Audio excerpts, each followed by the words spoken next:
साला नन्ही मासूम बच्ची के साथ दरिंदगी का खौफनाक वाकया। जालिमों ने दरिंदगी करने के बाद उस बच्ची का गला काटकर बेरहमी से कत्ल कर दिया।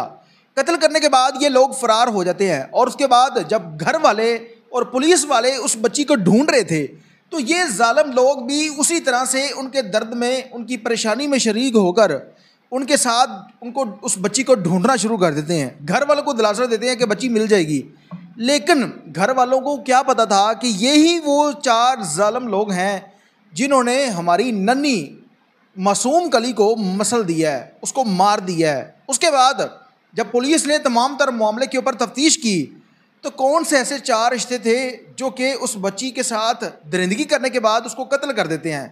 इस वाक़े की जो खौफनाक असल हकीकत सामने आई है वो आप लोगों के सामने। आप देख रहे हैं मेरा डिजिटल चैनल, मैं हूं आपका मेज़बान उमर अली। नाज़रीन, पाकिस्तान के अंदर हवस दिन ब दिन बढ़ती चली जा रही है।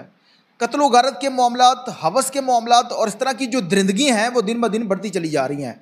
कभी किसी चौराहे के अंदर, कभी किसी शहर के अंदर, कभी किसी देहात के अंदर इस तरह के मामलात हो रहे हैं।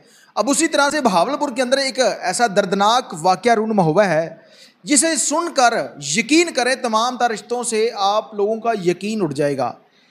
वो रिश्ते जिन्होंने उस बच्ची को इज़्ज़त देनी थी, बच्ची को अपनी बच्ची की तरह देखना था, वही जालिम लोग उस बच्ची के साथ दरिंदगी करते हैं। उसके सगे 2 मामू और सगे 2 कज़न। अब बच्ची की उम्र 10 साल थी और ये जो उसके 2 मामू थे इनकी उम्रें कोई 8-10 साल नहीं थी, बल्कि इनकी उम्रें 25 साल, 26 साल, 27 साल और 24 साल इनकी उम्रें थी। इन लोगों ने दरिंदगी की है। अब पुलिस ने इस तमाम तर मामले के ऊपर जब तफ्तीश की तो ये लोग पकड़े जा चुके हैं। और सबसे अच्छा जो पुलिस ने काम किया है वो इन लोगों को पुलिस मुकाबले में मार कर किया है। अब ये जो वाक़या रिपोर्ट हुआ है इसके बैकग्राउंड पे जो कहानी थी वो कुछ यूँ थी कि बच्ची घर पर खेल रही थी और बाहर कोई चीज़ लेने के लिए बच्ची बाहर जाती है। गली से ये जालिम लोग, जिनमें से 2 जो हैं वो एक का नाम अंस और दूसरे का नाम महमूद बताया जा रहा है, ये बच्ची को गली से लेते हैं और पास करीबी खेतों में ले जाते हैं और वहाँ पर ले जाकर दरिंदगी करते हैं। 2 लोग पहले से थे, अब 2 लोग उनको देख कर आते हैं। अब इन लोगों ने उस बच्ची को बचाया नहीं, बल्कि इन लोगों ने उनसे अपना हिस्सा मांगा कि अब हम भी ये फेल करेंगे। 4 लोगों ने अपनी हवस पूरी की और उसके बाद जब तब तक बच्ची जिंदा थी, अब इन लोगों को लगा कि बच्ची तो घर जाकर बता देगी, क्योंकि 10 साल की बच्ची थी, उनको नाम का पता था कि ये मेरा मामू लगता है, ये मेरा मामू लगता है, ये मेरा कज़न लगता है। इनको डर पड़ गया कि बच्ची ने घर जाकर बताया तो हम तो मारे जाएंगे, हम पकड़े जाएंगे, पुलिस हमें पकड़ लेगी, घर वाले हमारे ऊपर FIR दर्ज करवा देंगे। और ये वाक़या 100% सच्चा है। किसी किस्म का 1% भी इसमें हम कोई अपने पास से बात नहीं कर रहे।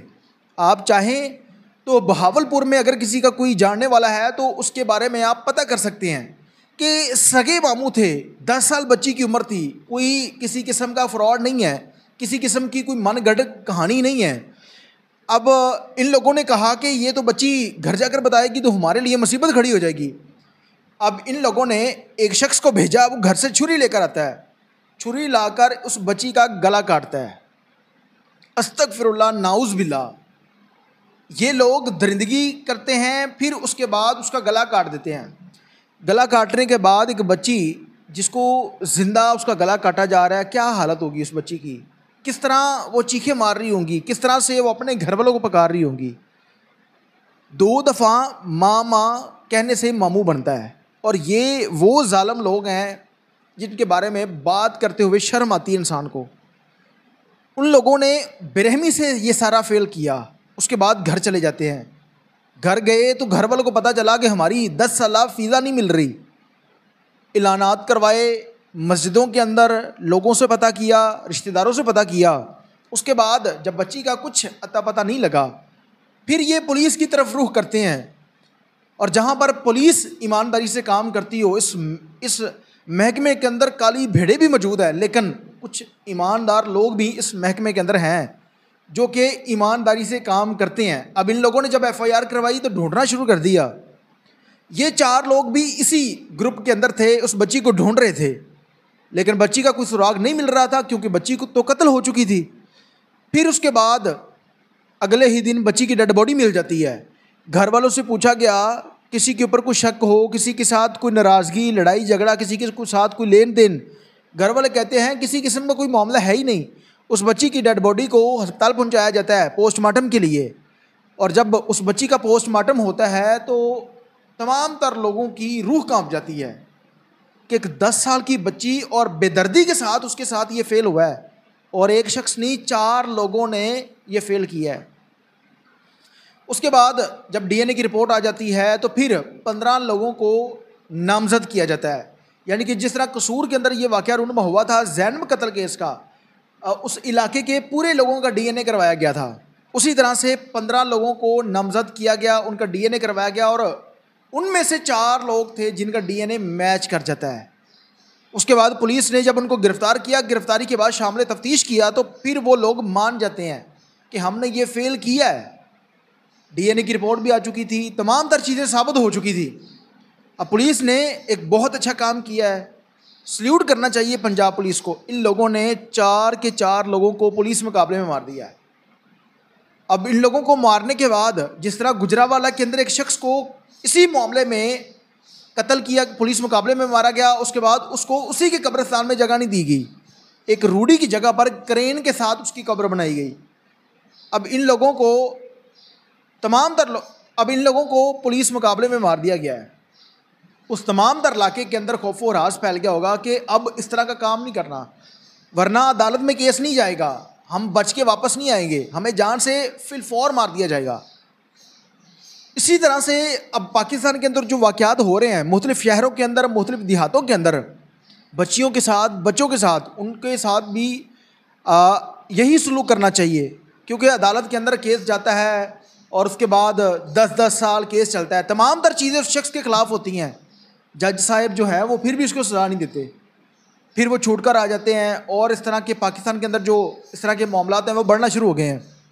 पुलिस के अफसरान से गुजारिश है कि इस तरह के जो जालिम भेड़िए हैं, आप लोग बहुत अच्छा काम कर रहे हैं, इन लोगों को इसी तरह से मारना चाहिए। और अदालती जो सिस्टम है, जिस तरह के कत्ल गारत के मामलात हैं, उनको भी चाहिए कि जज साहिबान जो हैं उनको चाहिए कि केस का फैसला जो है वो जल्द उनको करना चाहिए।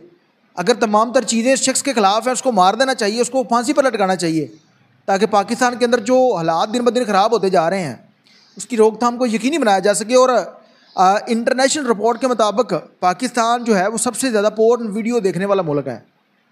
इस तरह की वीडियो देख के फिर बच्चों के साथ वाक़यात होते हैं वीपीएन के ज़रिए, और फिर नशा जो है वो सरेआम बिक रहा है इस मुल्क के अंदर, और हर शख्स की नशे तक रसाई हासिल है। इसलिए पाकिस्तान के अंदर जो कुछ काली भेड़ें इस कानून के अंदर हैं, उनको भी चाहिए कि जो बड़े अफसरान हैं उनको चाहिए कि इन लोगों को नौकरी से फारिग किया जाए, और नशा बेचने वाले, नशा पीने वाले और इस तरह के जो घटिया काम करने वाले लोग हैं उनको फिलफौर उनके साथ इंसाफ किया जाए। कमेंट सेक्शन के अंदर अपनी राय का इज़हार ज़रूर कीजिएगा। इसके साथ ही अपने मेज़बानों को इजाज़त दीजिए और देखते रहिए मेरा